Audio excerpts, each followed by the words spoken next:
প্রবাসী জীবন সুখের নয়, মাঝে মাটির কবর। স্বার্থ ছাড়া কেউ কোনোদিন লয় না একবার খবর।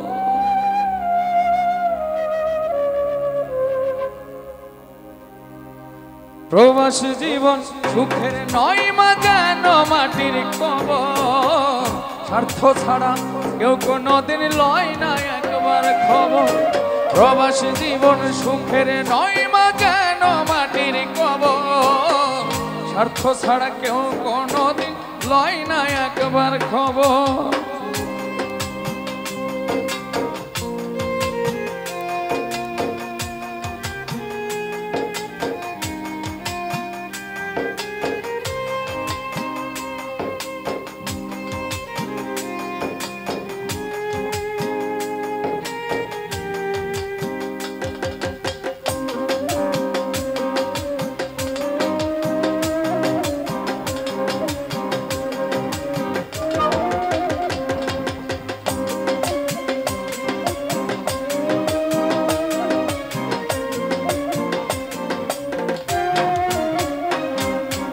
ইটের ভাটায় কয়লা দিয়া যেমনে পোড়াই ইট, রোদের তাপে তেমনি মাগো পোড়ে আমার পিঠ।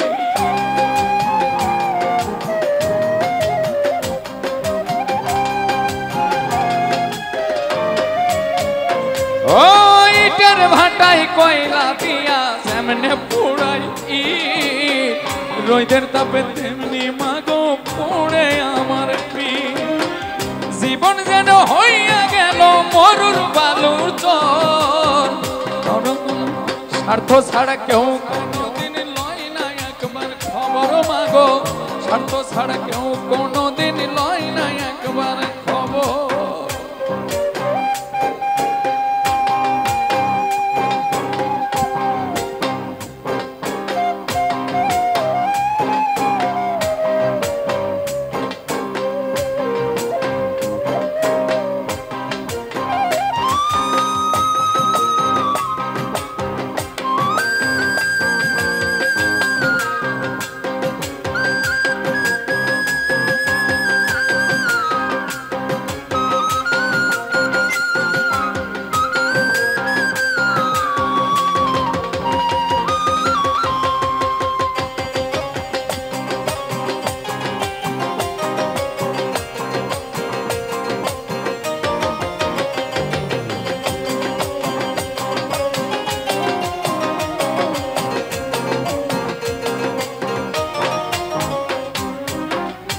আসলে মানুষের সবচাইতে দুঃখের সময়, দুঃখের লগ্ন প্রত্যেকটা প্রবাসী ভাইদের জীবন। এখানে শুধু পরিশ্রম করা হয়, অনেক কষ্টের কাজ করা হয়, এইটুকু দিয়ে শুধু সীমাবদ্ধতা নয়। আত্মীয় স্বজন, পুত্র পরিজনদেরকে রেখে দূরে থাকা বছরের পরে বছর। অনেকে মা বাবাকে ছেড়ে যান, ছেলে সন্তান স্ত্রী, মন চাইলেও তাদেরকে দেখার সৌভাগ্য হয় না। অনেক প্রবাসী ভাইরাই আছে পুত্র পরিজন, বাবা মা স্ত্রী, খুব ঘনিষ্ঠ আপনজন পৃথিবী ছেড়ে চলে গেল, একটা নজর মুখটা দেখার সৌভাগ্য হয় না অনেকে। মাসের শেষে যখন কাজের বেতন পাওয়া হয়, খুব করে ইচ্ছা করে এই টাকাগুলো নিয়ে যদি আমি দেশে যেতে পারতাম। আসলে ইচ্ছা করলেও আর কোনো কিছুই করার থাকে না। তাই এখানে বলা হয়েছে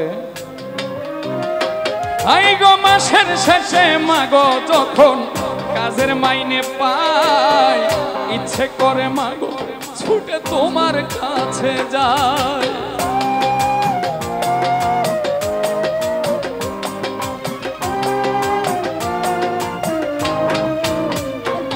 আইরে মাসের শেষে মাগো যখন কাজের মাইনে পাই ইচ্ছে করে ছুটে মাগো তোমার কাছে যায় তুমি ছাড়া মাগো যেন সবাই স্বার্থপর স্বার্থ ছাড়া মাগো স্বার্থ ছাড়া কেউ কোনোদিন লয় না একবার খবর মাগো স্বার্থ ছাড়া কেউ কোনোদিন লয় না একবার খবর কাউরে কই না দুঃখের কথা ফেটে যায় অন্তর স্বার্থ ছাড়া মাগো স্বার্থ ছাড়া মাগো লয় না একবার খবর মাগো স্বার্থ ছাড়া কেউ কোনোদিন লয় না একবার খবর প্রবাস জীবন সুখের নয় মা যেন মাটির কবর স্বার্থ ছাড়া কেউ কোনোদিন লয় না একবার খবর প্রবাস জীবন সুখের নয় মা যেন মাটির কবর স্বার্থ ছাড়া কেউ কোনোদিন লয় না